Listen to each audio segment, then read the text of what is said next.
তো গাইস দেখো, কাল যখন আমি আমার গাড়িটা নিয়ে যাচ্ছিলাম ঠিক তখনই আমি একটা গাড়িকে ভুলবশত লাগাই দেই, আর এর জন্য পুলিশেরা আমাকে এনে এই জেলখানাতে ভরে দেয়, আর তারা নাকি আমাকে সারা জীবন এই জেলখানাতে রেখে দেবে। আর এর জন্য আমি আজকে দুপুরবেলা পুলিশের পকেট থেকে এই জেলের চাবিটা চুরি করে নিয়েছিলাম, আর এই নাও খুলে গেল তালা। আর আমি এখন এখান থেকে একটা পুলিশের হেলিকপ্টার নিয়ে উড়ে চলে যাব।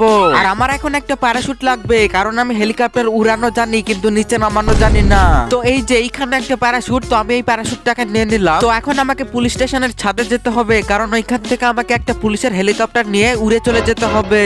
আর এই তো পুলিশ স্টেশনের ছাদে একটা হেলিকপ্টার, তো আমার কাছে তো একটা প্যারাশুট আছেই। তো আমি এই হেলিকপ্টার নিয়ে অনেক দূর উড়ে যাওয়ার পর এই হেলিকপ্টার থেকে লাফ দিয়ে দেব।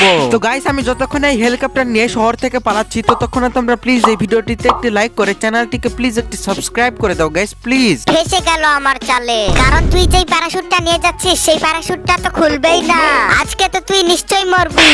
চলো, পুলিশ অফিসারের থেকে তো আমি বেঁচে গেলাম। আমি তো শহর থেকে অনেক দূরেই চলে আসলাম, কিন্তু এইটা কি, আমার হেলিকপ্টার তো আউট অফ কন্ট্রোল হয়ে গেছে। এইবার একটা হেলিকপ্টার থেকে লাফ মেরে দেই। তো চলো এখন তাড়াতাড়ি করে প্যারাশুটটা খুলে ফেলি।